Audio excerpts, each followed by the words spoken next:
Wow, that feels good. That's all the time I needed to fill. I appreciate that. Thank you, man. Feels great. I'm feeling good. I actually just recently had to go to the emergency room, though, and I had some stomach virus thing. I almost called an ambulance. It's weird, even considering calling an ambulance for yourself. You know? You call ambulances for other people, right? What are you supposed to say about yourself? Can you come get me? Yeah, I don't feel so good. Just come on in, I'll be lying on the floor.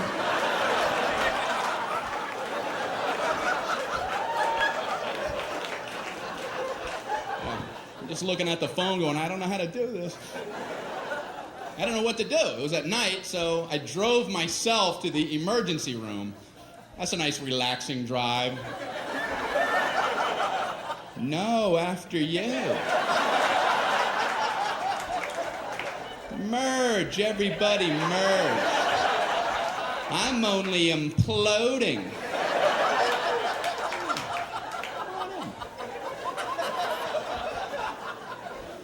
So I pull up at the entrance to the emergency room. No valet parking. I mean, if that's not the biggest oversight in our solar system. If there's ever a time where you want to go, can you park this because I need to collapse immediately? But no, I'm circling around a parking lot.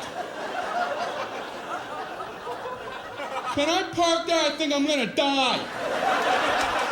I'm dying too. Okay, go ahead. Yeah, I'll go up a couple levels.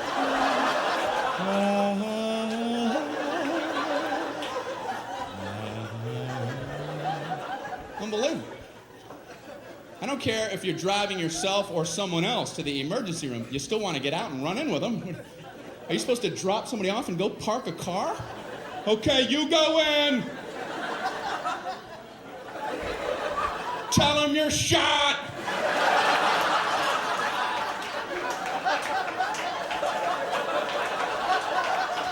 Ask them if they validate.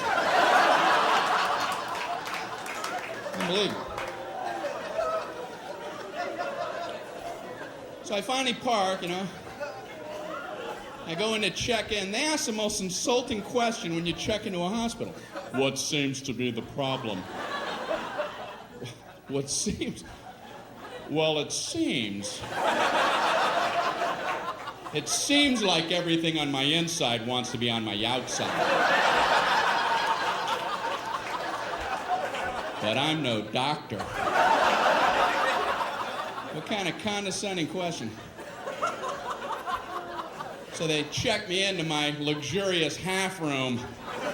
There's a curtain down the middle with a mystery patient on the other side. And he's moaning over there. Thinking, man, they're never going to help me with him moaning like that. So I got to out-moan him, you know.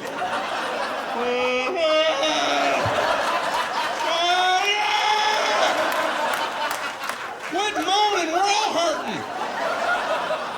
The whole floor is like a haunted choir.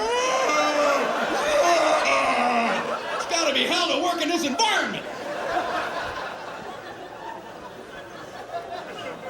So I'm killing time writhing. Nurse finally comes in. How are you doing tonight? I'm on a gurney. You have a painkiller or something? This is killing me. So she goes, how would you describe your pain? It's killing me. I don't know if you remember that part. Ouch. What are we playing, that pyramid game? Excruciating. Horrific. Would rather have shards of glass in my eyes. How do I convey this to you? So she asks, how would you rate your pain? 4 stars. 2 enthusiastic thumbs up. She goes, how would you rate it on a scale of 1 to 10, with 10 being the worst? Well, You know, saying a low number isn't going to help you. Oh, I'm a 2. Maybe the high 1s. And you could give me a baby aspirin and cut it in half. And maybe a Flintstone vitamin and I'll be out of your hair. You can go 10 to all the 3s and 4s and such. If anyone's saying such ridiculous numbers. I couldn't bring myself to say 10, though, because I had heard the worst pain a human can endure is getting the femur bone cracked in half. And I don't know if that's true, but I thought if it is, they have exclusive rights to 10. And now I'm thinking, what was I worried about? Is there like a femur ward at the hospital? They would have heard about me and hobble into my room. Who the hell had the audacity to say he was at a level 10? You know nothing about 10. Give me a sledgehammer. Let me show you what 10 is all about, Mr. Tommy A. No! No! No! How can I possibly say 10? I can't. So I thought I'll say 9. And then I thought, no, childbirth. I better not try to compete with that. And then I'm thinking, you know, it must be hell giving childbirth when your femur bone's cracked.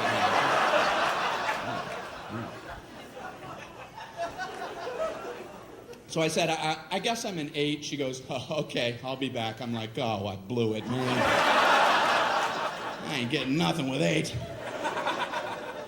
But she surprised me. She comes in, she goes, the doctor told me to give you morphine immediately. And I'm like, morphine?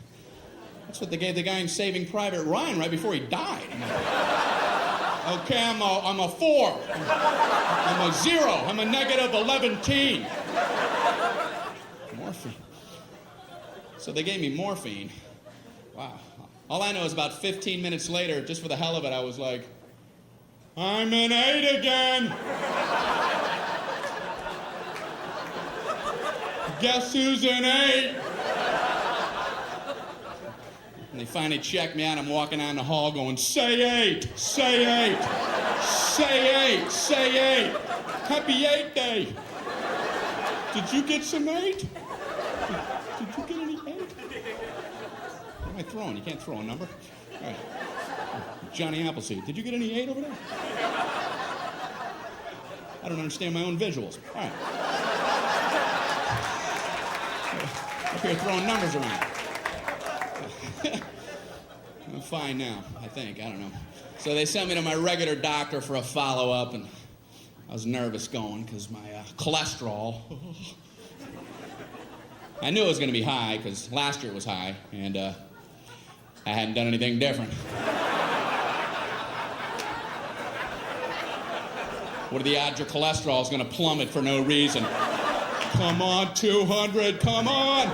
337, how can that be? I had Burger King coupons in my pocket. It's inexplicable.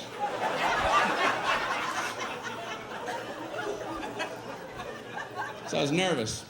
And I realized that's the only time as an adult that I feel like a little kid, is when I go to the doctor. You didn't do what I told you, did you? No, I didn't.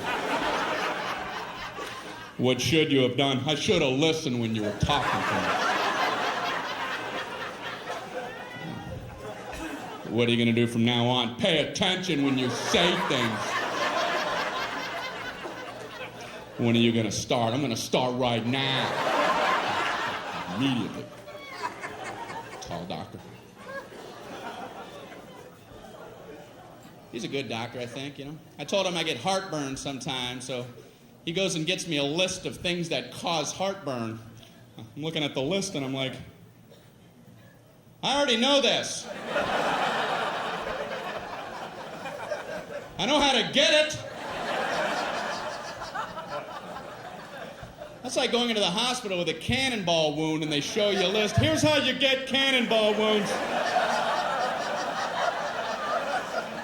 I have a cannonball wound. It's gaping. Do you have a tube of cannonball wound ointment?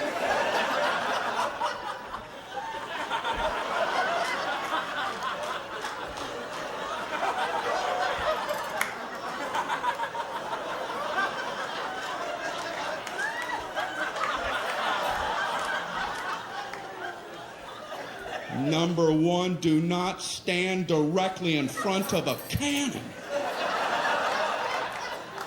How true that is.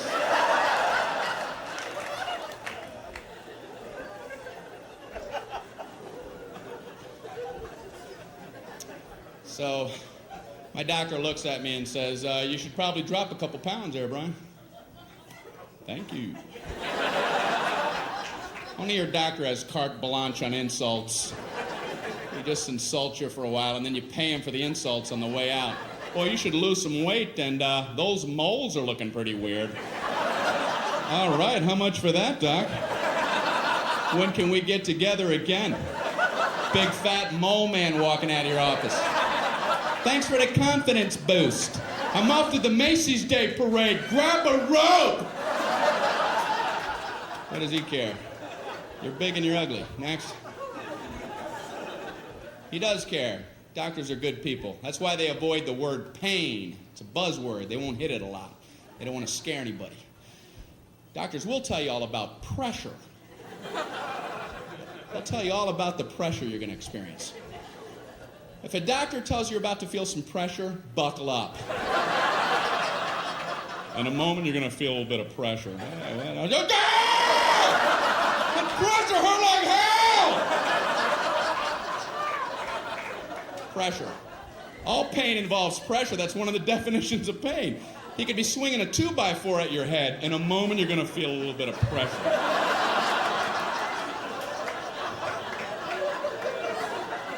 Hey, bring it on. I'm good under pressure. I like pressure situations.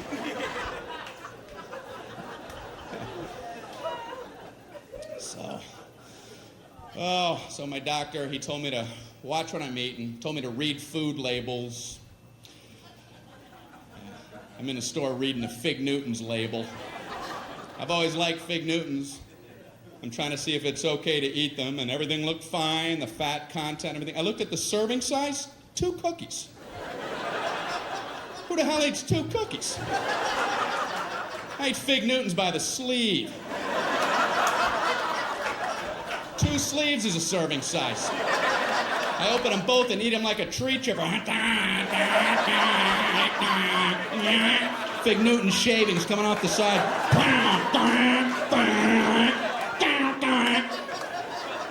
Then I put a Newton catcher and empty that bag out as a snack. What the hell are they talking about? 2 Fig Newtons. They're the size of a postage stamp. You want another one? Oh, I don't know. I've already had 2 whole entire Fig Newtons. Maybe I could try to muscle one more down, but I don't think I'm gonna... I'm stuffed to the rafters. They're nuts. We got an ER here. We got a 3 Fig Newton eater. How many did he have? What is he, nuts? Doesn't he read?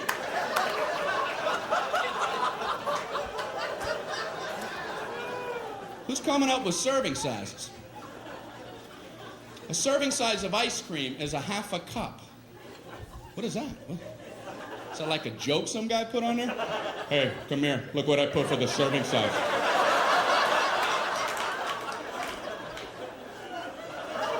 Did you see? I just did it as a joke, but they're going out like that. I don't know what to do. Just let it go. I guess there's nothing you can do now. You ever know anybody to eat a half a cup of ice cream? Hey, you want to go grab something to eat? Oh, no. I had a half a cup of ice cream. Yeah, a whole half a cup. I just kept eating and eating and eating. I must have had 2 spoonfuls. I think a serving size of ice cream is when you hear the spoon hit the bottom of the container. You know? Clank, when you can't do this anymore. I even ripped the side. Not sure what they're talking about for the half a cup of ice cream. I have to lay off dairy, though. That's what my doctor threw in as I was leaving his office. Oh, and lay off dairy. I'm like, what the hell? What kind of blanket sweep is that? No more happiness. Away with you! What does he care? I'm trying to lay off dairy. I'm in the supermarket with my little cart, and I'm trying to avoid the dairy aisle. I can see they all have party hats on over there.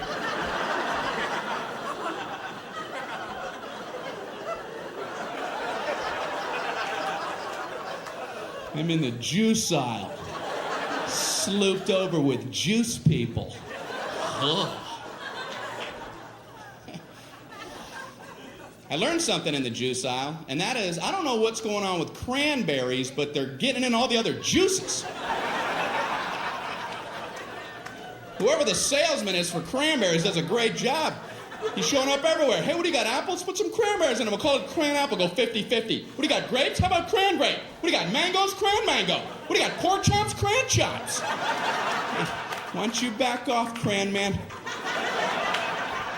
Why don't you take your sales trophy and have a vacation? He's working too hard. He's making the other fruit guys feel bad, you know? Like the banana guy wakes up, man, I ain't into nothing.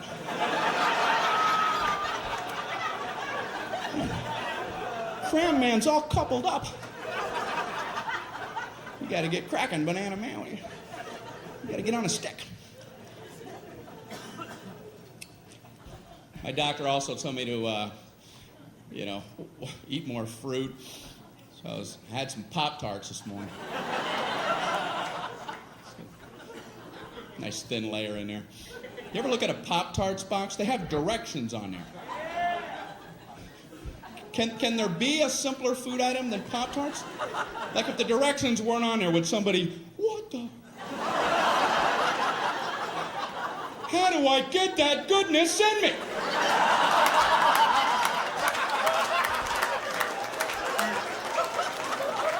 What do you do? How do you get it done? You read, man. That's what you do. They have 2 sets of directions. In case you don't understand one set, you abandon that whole track and get on something a little easier for yourself. They have a set of toaster directions, which, believe it or not, is more than 1 step. How could there possibly be more than 1 step? I can only think of one. Step 1, toast the Pop-Tarts. Go ahead, toast them. Hey, are you still reading this?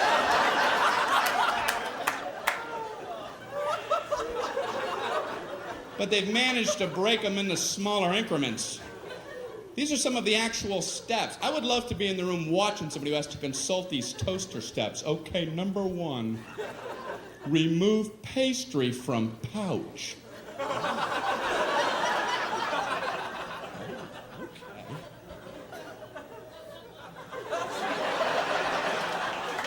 I see where they're going with this. We're banging on all cylinders now. Number 2, insert pastry vertically.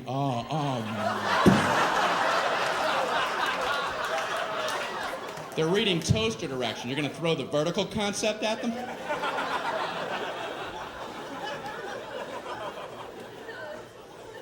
Then they have a whole set of microwave directions.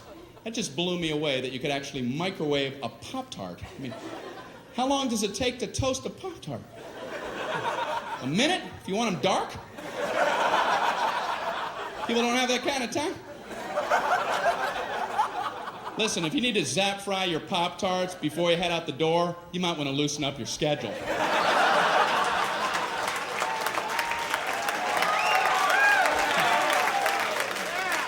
And I swear it says microwave on high for 3 seconds. I don't think I want to wake up and be eaten in 3 seconds. The alarm goes off, put him in ding, it's late, I gotta get out of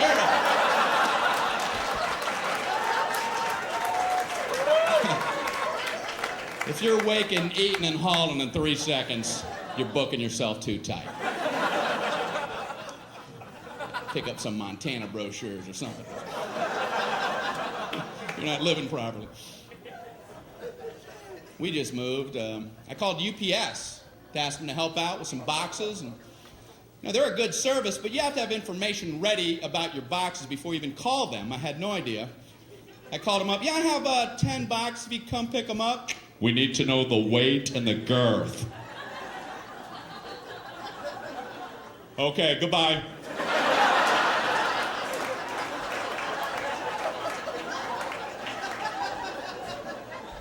So I called back, we need the weight and the girth. Okay, I don't know what the weight is, and I don't know what girth means. So now what's the procedure?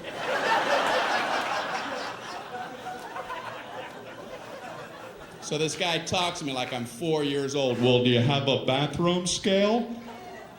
Yeah, but if I put the box on a scale, it's going to cover up the numbers! What do I take them off really quick? 0, I'm not fast enough. What's he talking about? So then he gives me like his Mr. Wizard formula. How about if you stand on the scale and weigh yourself, get off the scale, pick up the box, get back on, weigh you and the box together and subtract your own weight. I'm going, slow down.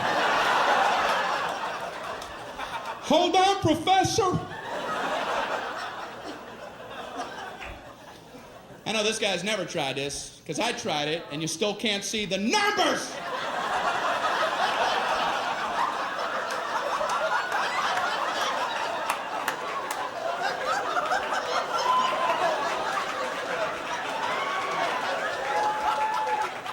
What am I, Mr. Olympia?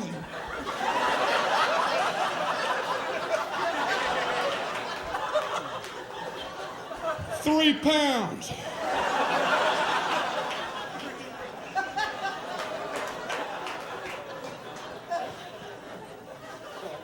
Then I had to hang up in the middle of his girth formula. He kept assuring me it was easy. You know, the girth is very simple to figure out. You take the length and you double that by the smaller of the height after you triangulate the hypotenuse from the third side. Okay, I gotta go. I'm getting another call. Yeah, I'm too stupid to talk to you. I just want to not be on with you any longer. So this is true. I figured I would call back and just make up some numbers, Let them come out and pick them up. If it's wrong, I'll pay the difference. Just dispatch the truck. Please. So I called back. Yeah, I have 10 boxes, and... No, I'm another guy. Yeah, and they all weigh exactly 22 pounds, and they'll have a girth of 3. 3 what? 3 girth units.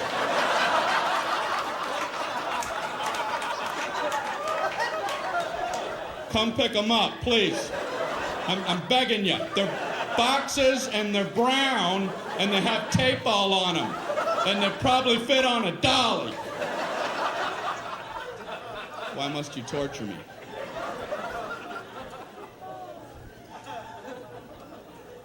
We needed a refrigerator for our new place, and I've never bought a refrigerator in my whole life. I went into the appliance store. There's like 900 of them lined up. There's a salesman there. What's this guy supposed to say about refrigerators? Well, you have this refrigerator right here. This keeps all your food cold for 600.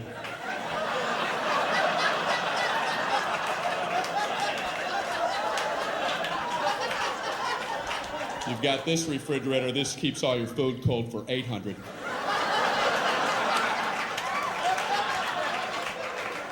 Check this out. 1,400 keeps all your food cold.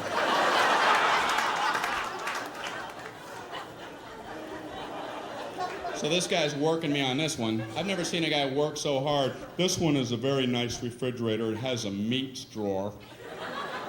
And what you do with that, you would put meats.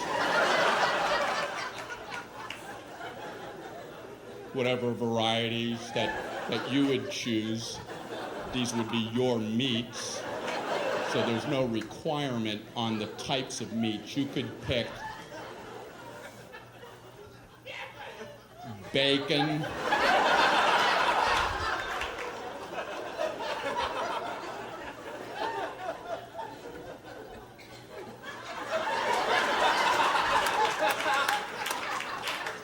marbled meats. There's an endless selection. Endless. And this one also has a crisper for crispy things. Potato chips. Look in the door when the door's open. This has an egg area. And that's a very nice thing. It's an area for eggs. You put them all in the egg area. You come home and you go, hey, where are the eggs? Right in the egg area.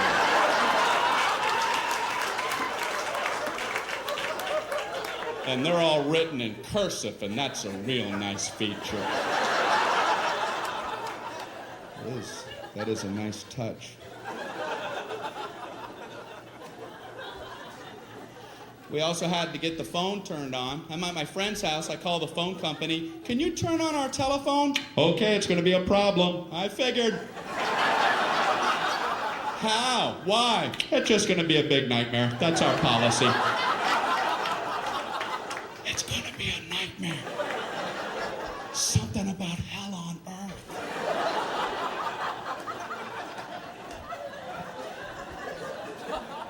It's different than I thought. I didn't know how it worked, so I asked him, how does that work? Do we have to wait in our home for a few days for the phone people to come out?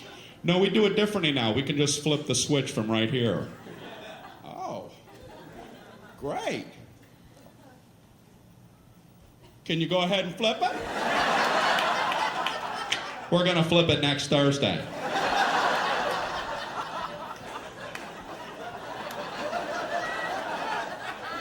Can you flip it right now?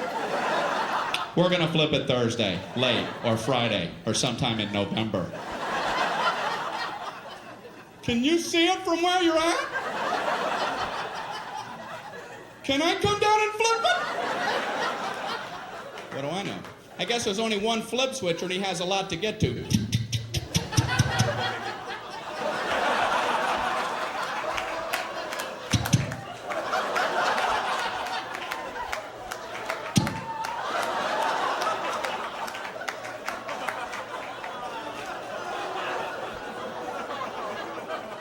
I assume they're tiny. Maybe they're big giant switches and they're really hard to flip, you know? Man, he's never gonna get to my house. I'm gonna go down there and cheer him on. Go, switch flipper, go! Flip them switches! Flip them good! Switch flipper! Get him riled. That was great, man. So I had to use a phone to book the flight to come here, and the reservationist gave me a confirmation code. And like I'm an idiot, she gives it to me like this. Mr. Regan, your confirmation code, jot this down. It's B as in boy. Oh, okay. P as in Paul. Slow down. K as in kite. Oh, I know kite. I know all about kite. And Q as in quagmire. Give me another word. I want to fly so badly. I called back to confirm the flight. She wanted to know the confirmation code. I don't know about you, but I feel like an idiot trying to quickly come up with words for letters, and I'm panicking on the phone. The confirmation code, it's B as in, oh man, baked beans.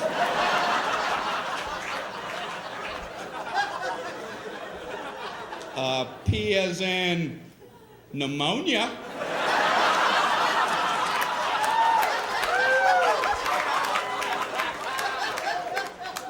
K as in Gaddafi. And Q as in Gaddafi.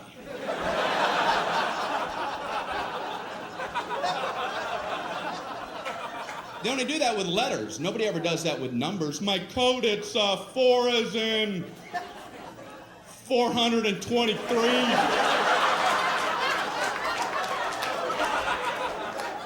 2 as in 2,941. No, 47. Pretty short code. Sometimes you'll get a confirmation code that includes zeros and O's. You write them the same way, they're completely different keys. They'll give you the number 1 and the letter I. You write those the same. They're different keys. A small L looks the same. They don't care, you'll never be able to communicate this back clearly. I'd like to give a code to these people for their big vacation. Here's your confirmation code. You're going to need this for your vacation. Are you ready? Okay, it's 11I 10000I10001I small L. Yes. Bon voyage.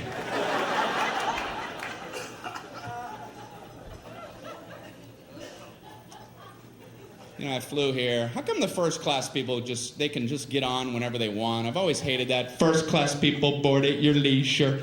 Take your time, first class people.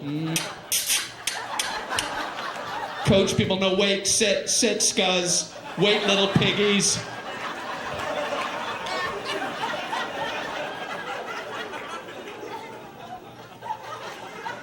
So when you do get on, the first class people, they're already sitting there.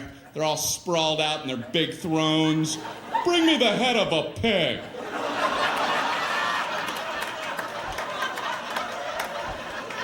And a goblet of something cool and refreshing.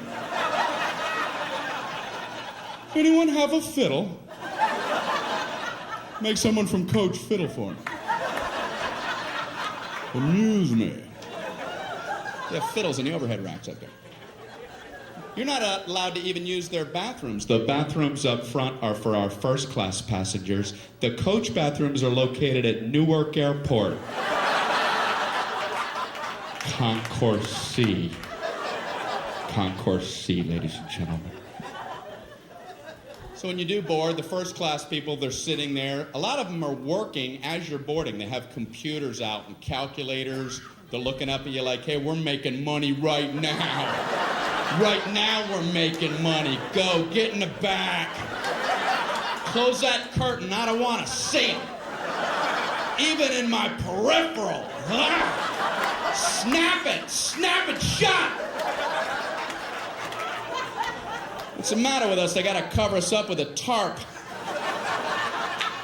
And you go in the back, everybody has coloring books. Hey,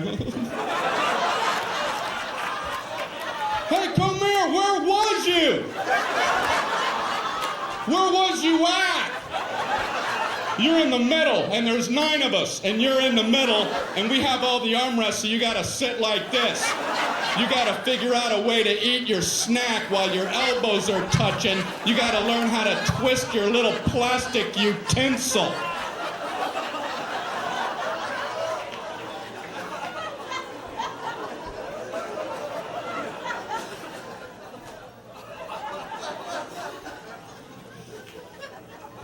I like to sit way in the back. Except for one thing, all the good meals run out, you know. You're poking your head out from row 199. The flight attendants are this big.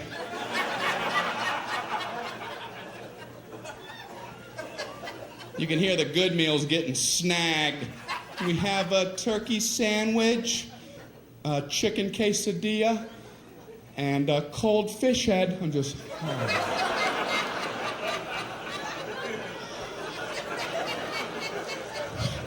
I wonder what I'm gonna get.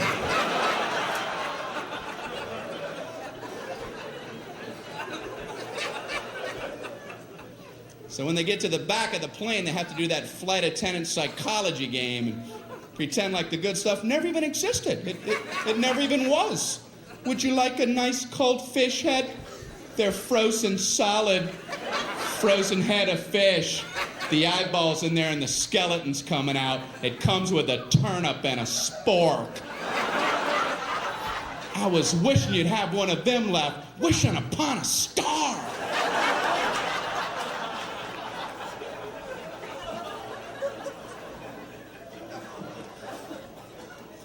But I admire flight attendants, man, I really do.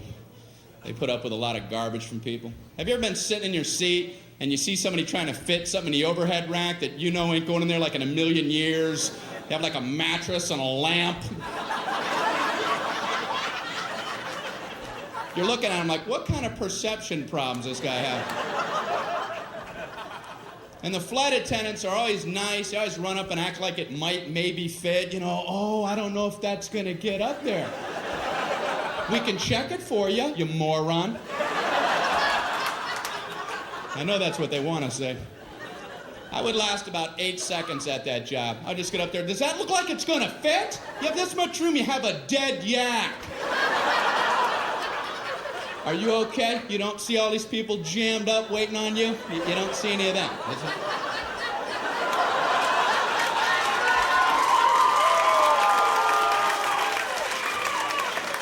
Oh, this is your world. It's all about you. You let us know when you're all set, Captain You Planet.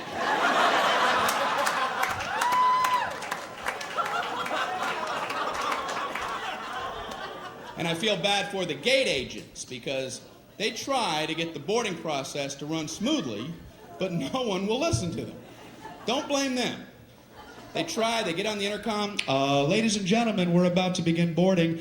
If we could ask for your cooperation, would you all please remain seated until your row has been called? Everyone, please remain seated. Everyone, please back away from the gate. Please back away from the gate. Somehow, by the time that comes out the speakers, it must sound like, everybody up and rush the door. Everyone, immediately try to squish your fat butt simultaneously in the small gate door area. Hurry. Push and shove, everyone. Push and shove. Do whatever you have to get on board. This is the last helicopter out of Vietnam.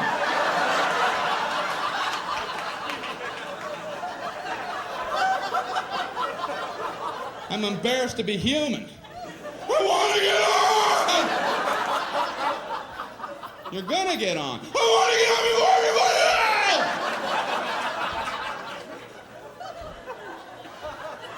else! Why?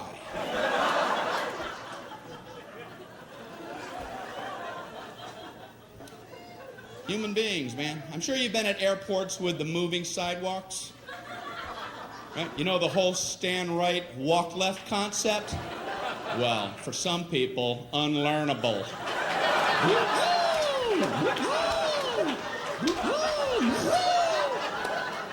You ain't getting it in, no matter how much stimuli you offer.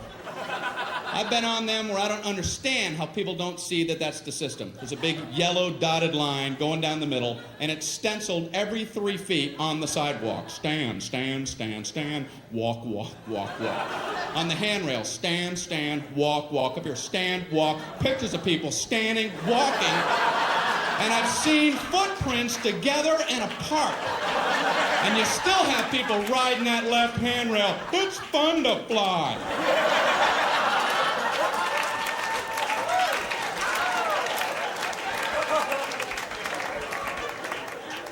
Watch them close, because they're the ones at the end of the moving sidewalk. Something changed. Something changed.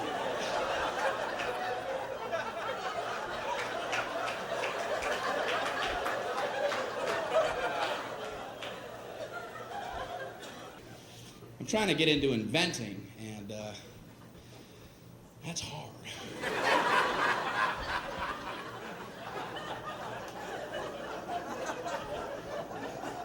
I know what I'm going to try to invent, you know. I don't know if I'm being overly ambitious, but I'm trying to invent an ironing board that when you open it, it doesn't sound like this.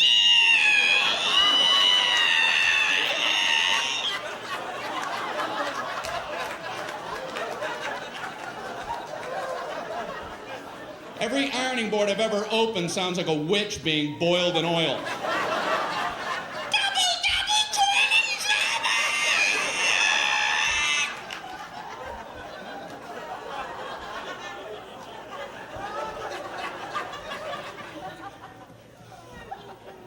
You ever just look at an ironing board? Can you imagine getting that approved in today's safety-conscious world? What did you want to get an approval on? I call it an ironing board. I want to have like a surfboard-shaped device about this high, and I want to support it with two thin crisscrossing poles so the center of gravity is precariously high. So the slightest nudge would be sure to topple it.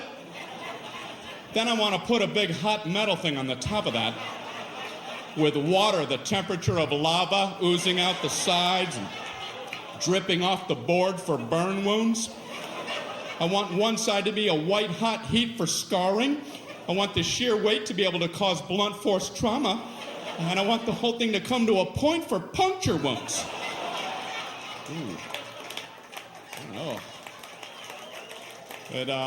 It seems a little unsafe for adults. I'm not finished. I want a cord coming down so you get the toddlers involved.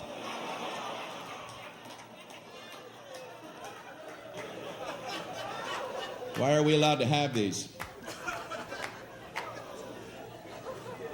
Inventions intrigue me. I was reading about the walkie-talkie, and I read it was a military invention. That surprised me, because usually military stuff has strong names, you know, Apache helicopter, Tomahawk missile. Walkie-talkie? How did that slip through the system? It's a general talking to some guy. What do you have there, soldier? Well, it's a new communication device. It's untethered, which will enable the troops to speak effectively when they're in the field. What's it called? Walkie-talkie. Look, I'm walkie and I'm talking. Now you walkie and talkie, General. I'm walkie and talkie. Are you walkie and talkie?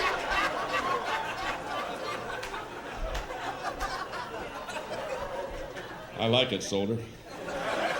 What's this explosive device? The whammy kablammy. And this is the Rudy Tooty aim and shoot.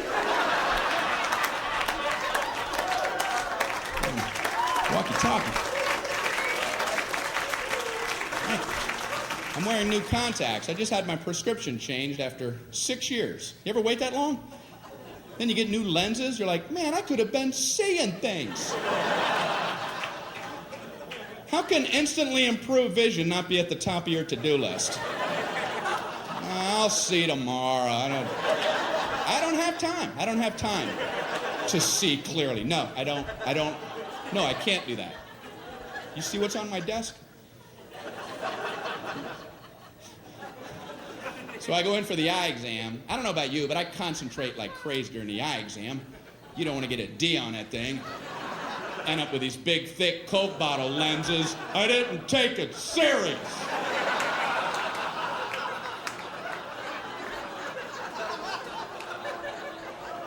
Are you still in here?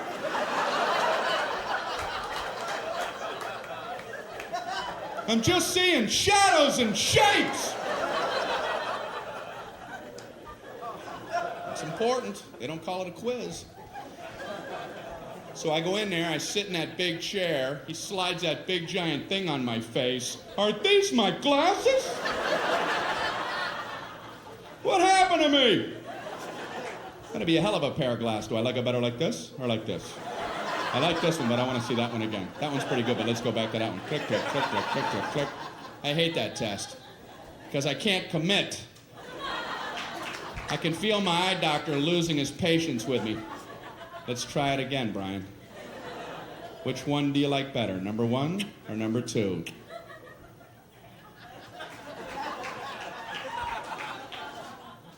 I don't like either one of those.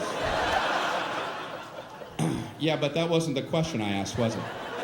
I asked you which one you like better, and I was careful to phrase it that way. So why don't you keep that in mind while we try it yet again?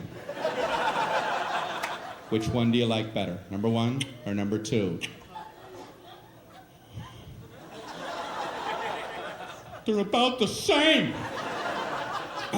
Well, why would I waste your time and mine by making them both the same? Did you ever stop to think about that? You ready to try it one more time? What do you want from me? way too much pressure during that entire exam. They do one test every time. I don't know what they're looking for. All I know is I get an anxiety attack in the middle of the damn thing. Tell me the exact moment point A is directly over point B. I'm like,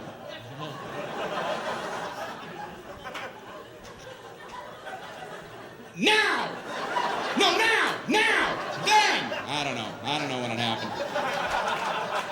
I'm worried if I'm off by 1/8 of a second, I'll get these big, giant Hubble coming attraction glasses. So you must have messed up that A-B test. Did I ever? Grand opening. What are they helping me with? My ability to watch cars pass on the highway? They pass now! And they pass now! Man, how do you do it?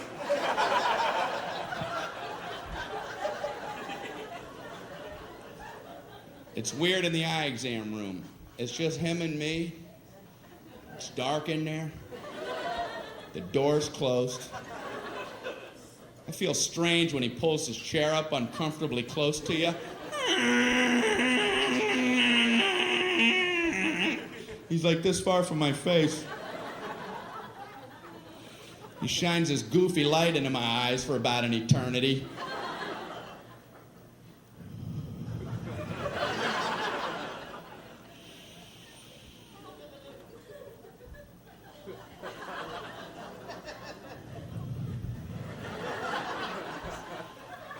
How you doing there? I'm a little uncomfortable. Can you back up a tad? Are you looking at my soul?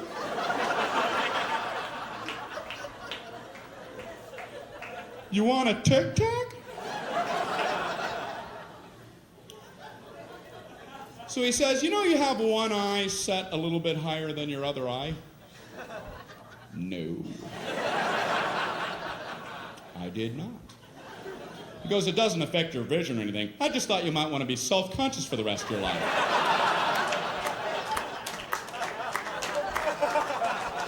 I went out to my car mirror. Am I some kind of monster?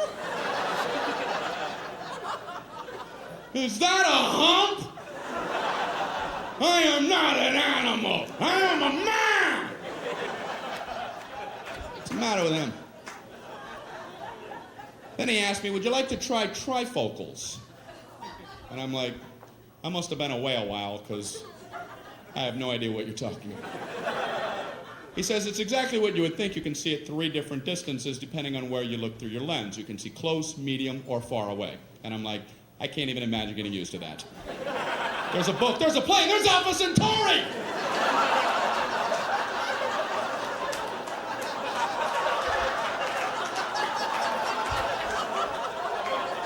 Do people need this kind of range? Is that a fly on my nose? Is that a comet?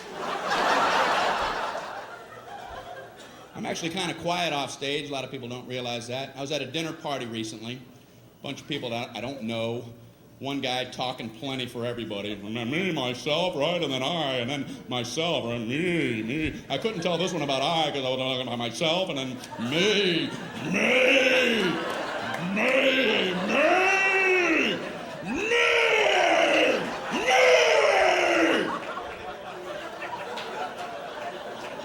Beware the me monster.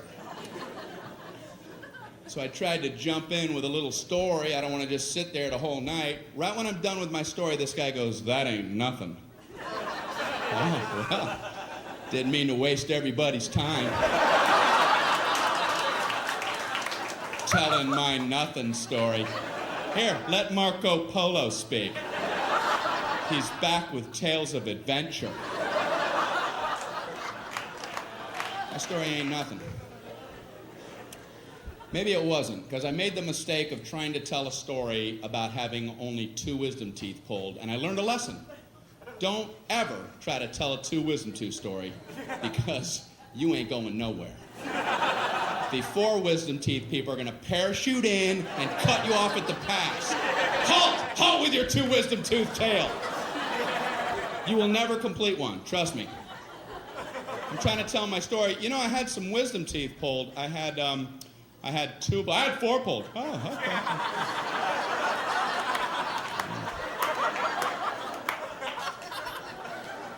No 5, no 9. I had 9 wisdom teeth pulled. All of mine were impacted. They were all coming upside down. The roots are wrapped around my tongue, coming out my nose. They were tusks. I was a warthog. No anesthesia. They pulled him out with pliers. I was eating corn on the cob that afternoon. Pin the blue ribbon upon his chest. That knocks the socks off of my wisdom tooth tail.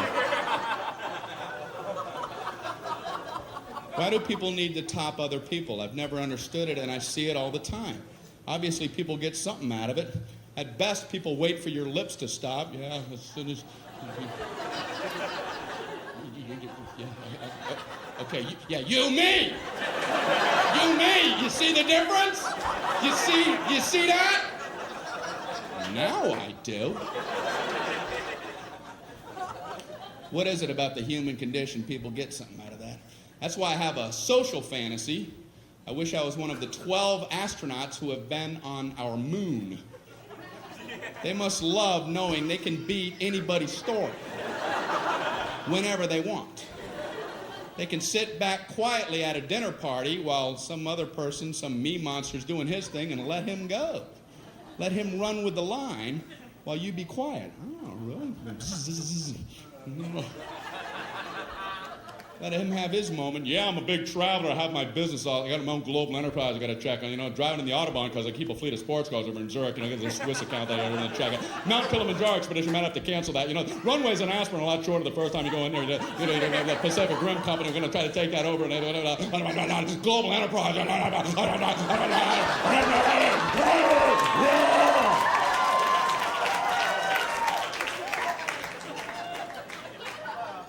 I walked on the moon.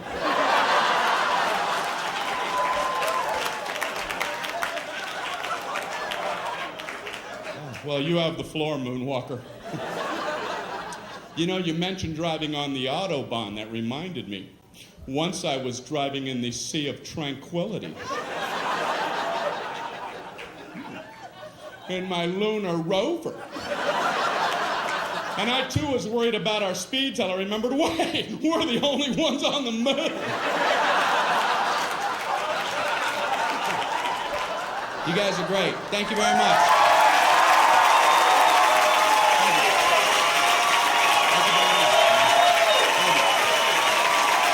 Thank you so much. Appreciate that. Thank you. That's right.